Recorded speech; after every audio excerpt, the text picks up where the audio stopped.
Hello guys, welcome to Imran student. उम्मीद है आप सब ठीक होंगे, आप सबके पेट वगैरह ठीक से होंगे। आज की वीडियो के अंदर मैं अपडेट दूंगा अपने फ्रंटोसा फिश की, जो कि मैंने डिस्कस से एक्सचेंज की थी। मेरे पास एक डिस्कस फिश थी, वो मैंने अपने एक सब्सक्राइबर को दी थी और उन्होंने मुझे दो छोटी छोटी सी फ्रंटोसा दी थी।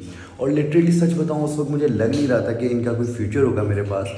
लेकिन मेरी कोशिश यही थी कि कोशिश तो यही होती है कि हर फिश को अपने पास अच्छे से रखें, लेकिन कुछ फिशेस के चांसेस कम लगते हैं, जो कि मुझे इसके चांसेस कम लग रहे थे। लेकिन माशाल्लाह से मैंने इसको अफ्रीकन सिक्लेट टैंक में डाल दिया था और उसके बाद जाके बड़ी बड़ी सिक्लेट्स के साथ एडजस्ट भी हो चुकी है और उनके साथ ग्रो भी हो रही है।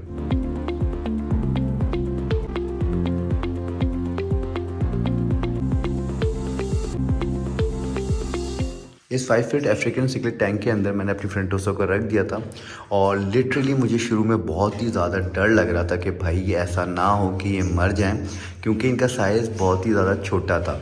लेकिन आप देख सकते हैं कि ये अफ्रीकन सिक्लेट्स के साथ किस तरह हैप्पीली रह रही हैं। इनके आप कलर देख सकते हैं, इनकी कंडीशन चेक कर सकते हैं। एक यहाँ पर है, एक पीछे गई है, अभी आपको दिखाता हूँ। और इस टैंक के अंदर ना भाई 6-7 सिक्रेट्स भी मौजूद हैं। ये 6-6.5 इंच के इसका साइज़ है और सबसे ज़्यादा एग्रेसिव जो है ये मेरी डॉल्फिन सिक्लेट है। इन सब के होते हुए माशाल्लाह से मेरी फ्रंटोसा फिश इस टैंक के अंदर हैप्पीली रह रही हैं और ग्रो भी हो रही हैं। ये दूसरी है और एक यहाँ पर है। और जब मैंने इनको इस टैंक में डाला था, उसकी अपडेट मैंने डाली थी, तो मेरे कुछ सब्सक्राइबर बहुत ज़्यादा परेशान हो रहे थे। लेकिन मैंने इसके ऊपर होमवर्क किया था, मैंने पूरी रिसर्च की थी कि भाई फ्रंटोसा अफ्रीकन सिक्लेट्स के साथ रह सकती है नहीं रह सकती। फिर उसी वक्त मुझे पता लगा था कि भाई ये फ्रंटोसा भी अफ्रीकन सिक्लेट ही होती है। और सच बताऊं तो मैं इसको अमेरिकन सिक्लेट समझता था काफ़ी टाइम से, क्योंकि मैंने इसको ना रखा था और ना ऐसा मौका मिला था मुझे कि इसके ऊपर मैं रिसर्च करूं। क्योंकि देखिए, रिसर्च आप तभी करते हैं जब आप वो फ़िश लेने लगे होते हैं या फ़िश लेने का सोच रहे होते हैं। तो ये मेरे पास इंसिडेंटली आ गई थी, जो कि मेरे पास एक डिस्कस फ़िश थी, मैं उसको सेल कर रहा था। और जब मैंने ऐड डाला था या मैंने अपनी वीडियो में ही बोला था, तो मेरे एक सब्सक्राइबर थे, उन्होंने कहा था कि यार आप डिस्कस हमें दे दें और मुझसे ये एक पेयर स्मॉल साइज़ का फ्रंटोसा का ले लें। तो उस वक्त मैंने कहा था यार डील अच्छी है, एक्सपीरियंस अच्छा होगा। लेकिन सच बताऊँ, अंदर ही अंदर मुझे बहुत ही ज़्यादा डर था कि भाई ये सरवाइव करेंगी नहीं करेंगी। ऐसा तो नहीं है कि ये मर जाएंगी मेरे पास, लेकिन सच बताऊं तो भाई माशाल्लाह से ये बहुत ही हार्डी फ़िश है और बस इसकी मैं बेसिक केयर करता हूँ। ऐसा नहीं है कि कोई ख़ास केयर होती है इसकी, सिर्फ बेसिक सी मैं इसकी केयर करता हूँ। लेकिन माशाल्लाह से ये अल्हम्दुलिल्लाह सेटल डाउन है। और जब मैं लेके आया था, जो मेरे पुराने सब्सक्राइबरों को याद होगा कि इसका साइज़ इतना होगा और माशाल्लाह से इतनी हो गई हैं। तो ऐसा नहीं है कि इनकी ग्रोथ नहीं हो रही है, माशाल्लाह से इनकी ग्रोथ भी हो रही है। और मैं इनकी फीडिंग जब मैं अफ्रीकन सिक्लेट्स को देता हूँ, तो उसके अंदर जाके ये एंड में अपनी फीडिंग वगैरह प्रॉपर कर लेती हैं। इस वीडियो के एंड में मैं फीडिंग करके भी दिखाऊंगा आप लोग को। और इनको हैप्पीली रखने का एक रीज़न मुझे ये भी लगता है, जो मैंने रॉक स्केप बनाया हुआ है, जो कि बहुत ही ज़्यादा हेल्पफुल होता है इनके लिए जब भी इनके ऊपर कोई दूसरी फ़िश अटैक करती होगी। हालांकि मैंने इनको अपने सामने नहीं देखा है कि इन पे कोई फ़िश अटैक कर रही है, लेकिन आप देख सकते हैं इसमें सबसे ज़्यादा एग्रेसिव येली फ़िश है स्नो, ठीक है। ये एम्बुना में आ जाती है, येलो भी एम्बुना में आ जाती है। बाकी इसके अंदर एक भाई ये स्नो का मेल है, जो कि उधर हो गए थे बहुत सारे फड्डे। इस वाले मेल ने इसकी ठीक ठाक कुटाई कर दी थी और माशाल्लाह से इसमें बेबीज़ भी होंगे, फीमेल है। तो मैंने मेल को निकाल के फ़िलहाल अपने इस टैंक पर रख दिया था और माशाल्लाह से वो इस टैंक के अंदर रिकवरी मोड पे है, तो इंशाल्लाह बहुत जल्दी रिकवर हो जाएगा। बाकी मैं आप लोगों को बता रहा था कि फ्रंटोसा पे ये फ़िश भी अटैक कर सकती है, लेकिन मैंने खुद से नहीं देखा। लेकिन अगर अटैक करती होगी तो आप देख सकते हैं कितने सारे पाथ बने हुए हैं, तो फ्रंटोसा कहीं से भी जाके घूम सकती है। और अगर ये इधर पिट रही होती या कोई लड़ाई झगड़ा हो रहा होता, तो फ्रंटोसा कभी भी फ्रंट पे नज़र नहीं आती। जो कि आप सब भी जानते हैं कि अगर जो फ़िश के ऊपर जो दूसरी फ़िश डोमिनेट हो रही होती है, तो वो जाके छुपी ही रहती है। लेकिन माशाल्लाह से आप देख सकते हैं मेरी दोनों फ्रंटोसा फ्रंट पे होती हैं। और सच बताऊं तो ये इन सब फिशेस में सबसे छोटे साइज़ की हैं और माशाल्लाह से इन सब के साथ हैप्पीली रहती हैं। फीडिंग वगैरह प्रॉपर होती है, तमाम चीज़ें इनकी रिक्वायरमेंट हर तरह से पूरी होती है। और सबसे मज़े की बात यह है कि माशाल्लाह से ये ग्रो भी हो रही हैं। और इस टैंक के अंदर सबसे ज़्यादा बुली मास्टर जिसको मैं कहूँगा ना, वही डॉल्फिन सिक्लेट। ये इतना बुली करती है दूसरी सिक्लेट्स को, इतना ज़्यादा बुली करती है। इसके होते हुए हमारी फ्रंटोसा माशाल्लाह से सेफ़ एंड साउंड है, तो बहुत बड़ी बात है। क्योंकि जब मैंने इसमें टैंक में डाला था ना, तो मुझे इस डॉल्फिन सिक्लेट से ही सबसे ज़्यादा डर था। और आप फ्रंट से देखें, इसका लिप्स जो है ना, इसके लिप्स बहुत डिफरेंट होते हैं और माशाल्लाह इसका शेप वगैरह देखें, ये मेरी फेवरेट भी है और सबसे ज़्यादा ये बदमाश भी है इस टैंक की, समझे टैंक बॉस है ये इस टैंक की। बाकी ये देखें इधर फ्रंटोसा सुकून से नीचे स्विम करती रहती है, जब फीड वगैरह करनी होती है ये वाली इधर है। तो ये माशाल्लाह से इस टैंक के अंदर हैप्पीली रह रही हैं। बाकी अभी आप लोगों को आवाज़ आ रही होगी, वो जावा के बेबीज़ हैं जो कि थोड़े से ग्रो हो गए हैं माशाल्लाह से। मुझे लग नहीं रहा था कि भाई वो मेरे पास ग्रो होंगे, लेकिन माशाल्लाह से थोड़े ग्रो हो गए। अभी उनके इतने परवर नहीं आए, मैं आप लोगों को दिखाता हूँ। ये देखें इधर से आवाज़ आ रही है सारी। पहले मैं थोड़ा नॉक कर लेता हूँ कि कोई इसके पेरेंट वगैरह ना हो।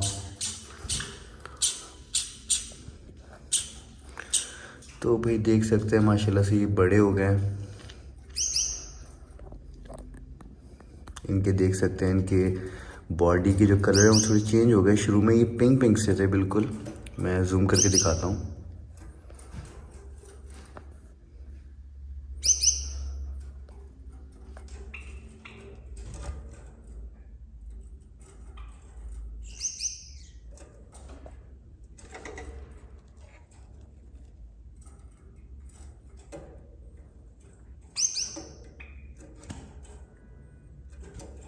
देखिए माशाल्लाह से हल्के हल्के इनके पर भी आना शुरू हो चुके हैं, जो कि बहुत ही ज़्यादा एक्साइटेड हूँ मैं, क्योंकि फ़र्स्ट टाइम सच बताऊँ फ़िशेस की तो मैंने ब्रीड वगैरह कराता आ रहा था अपने पास, लेकिन किसी बर्ड ने मेरे इस फिश रूम के अंदर ब्रीड करी है। और माशाल्लाह से ऐसा नहीं कि भाई 4 में से 1 बच्चा निकला हो, शुरू में मुझे यही लग रहा था, लेकिन माशाल्लाह से 4 में से 3 बच्चे हैच हुए, और जो कि इनकी फ़र्स्ट ब्रीड है। और इनको मैं लेके आया था 3 से 4 महीने मेरे पास हो गए थे, और मैं रैंडमली ले आया था। मुझे दरअसल ये वाला पोर्शन है ना नीचे वाला, ये खाली था। ऊपर मैंने एक कोई पैरेट रखा हुआ था, उसका मेरे ऊपर कोनियर पैरेट था, तो मैंने सोचा था कि इसके मैं कोई बर्ड ला के रख देता हूँ, और मैंने ऐसे ही रैंडमली ला के रख दिया था। उसके बाद जाके फिर मैंने बॉक्स लगा दिया, और माशाल्लाह से मैंने ब्रीड भी कर दी, जो कि मैं बहुत ज़्यादा एक्साइटेड हूँ। और उम्मीद है कि इंशाल्लाह ये जल्दी ग्रो हो जाएंगे, और जैसे ही ग्रो हो जाएंगे उसकी अपडेट आप लोगों को देता जाऊँगा। बाकी फ्रंटोसा की अपडेट पे वापस आते हैं। फ्रंटोसा जो है थोड़ी एग्रेसिव फ़िश है, ये देख सकते हैं आज का क्या हाल कर दिया। ये मेरा ब्रीडर मेल है, तो अभी ये रिकवरी मोड पे है, इंशाल्लाह ये बहुत जल्दी रिकवर हो जाएगा। बाकी ये फ्रंटोसा का बता रहा था मैं। फ्रंटोसा का जहाँ तक मैंने अभी तक इसको एक्सपीरियंस किया है, ये एग्रेसिव फ़िश है, ठीक है। ये अपना बचाव ख़ुद कर सकती है। दूसरी फ़िशेज़ जो होती हैं ना, जैसे कि जो अपना बचाव नहीं करती हैं, जो सेमी एग्रेसिव होती हैं, उसके अंदर मैं नहीं रखूँगा इसको। ये एक अच्छी फ़िश है जो कि आप अगर कम्युनिटी में रखना चाहते हैं तो आप इसको रख सकते हैं। और मुझे ये शुरू से बहुत पसंद थी, लेकिन ये मुझे बड़ी पसंद थी। छोटी जब होती हैं तो मुझे इसका लुक इतना पसंद नहीं आता था, ऑनेस्टली बता रहा हूँ। लेकिन जब ये बड़ी हो जाती है ना, इसका हम्प वगैरह आ जाता है। दरअसल फ्रंटोसा जो है ना, ये इस तरह का शेप हो जाता है, थोड़ा सिमिलर टू डॉल्फिन सिकलेट की तरह हम्प आ जाता है उनका, जिसकी वजह से मुझे बहुत पसंद थी। लेकिन भाई ये जो बड़े साइज़ में होती हैं ना, ये बहुत ही ज़्यादा एक्सपेंसिव होती हैं।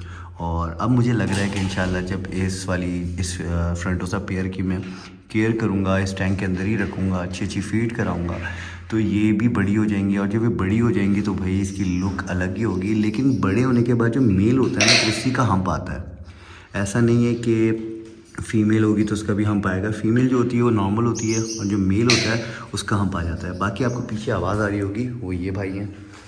भाई क्या करते रहते हो, इधर आओ। तुम्हें सुकून नहीं है? जब भी मैं वीडियो बनाता हूँ तभी हरकतें करते रहते हो। बाकी गाइस आज ये मेकओवर हुए हैं भाई, इनका आप देख सकते हैं, बीक वगैरह देखें, इस पर फुल वैसलीन वगैरह लगाई है मैंने। बाकी क्यों करते हो ऐसी हरकतें, क्यों तंग करते हो? खैर बैठो से खाना ना खाओ, हम फ्रंटोसा की अपडेट देते हैं। अब कराते हैं इनको फीड। आप देखिएगा जो ऊपर बड़ी बड़ी जो भी अफ्रीकन सिकलेट्स हैं, ये ऊपर से फीड ले लेंगी, लेकिन फ्रंटोसा भी इनके बीच में आके फीड लेने की पूरी कोशिश करती है और फीड लेती भी है। बाकी इनको अंदाज़ा हो गया कि भाई फीडिंग बॉक्स में लेने लगा हूँ, और फीड मेरी ख़त्म हो गई है, बस अभी इंशाल्लाह जल्दी लेने जाऊँगा। बाकी मैं थोड़े से पैलेट निकाल लेता हूँ और इनको डाल पैलेट्स निकाल लिए मैंने। आप अपनी फिशेस को पैलेट दे देते हैं, थोड़ी इधर डालते हैं, बाकी उधर डालते हैं, और अब देखते हैं हम फ्रंटोसा को किस तरह ही फीड लेती है। ये देखें दोनों आ गई हैं, ये गई वहाँ पर, उसने उधर से फीड ले ली। बाकी ये वाली जो है देखिए फीड लेके नीचे आ गई, ऊपर जाती हैं, फीड लेती हैं, आ जाती हैं। हालांकि इतनी छोटे साइज़ में जो सिकलेट्स होती है ना, जो फ़िश होती है, वो डर के मारे ऊपर ही ना जाए भाई, क्योंकि शुरू में मुझे ये लग रहा था कि ऊपर जाके फीड नहीं ले पाएंगी, लेकिन माशाल्लाह से ये फीड प्रॉपर लेती हैं। देखें इन्होंने पैलेट्स वगैरह ले लिए हैं। अब ये ऊपर जैसे देखेंगी थोड़े पैलेट, दरअसल देखें ऊपर से ख़त्म ही हो गए भाई, अभी डाले थे मैंने, तो थोड़े से पैलेट्स और डाल देते हैं। ये ऊपर सारी अफ्रीकन सिकलेट्स, दरअसल अफ्रीकन सिकलेट्स का भी मज़ा भी यही है कि भाई ये जिस तरह जल्दी जल्दी फीड लेती है ना, बाकी देखें फ्रंट साइड वो पीछे फोकस नहीं हो पा रहा है, वो पैलेट लेके आ गई है।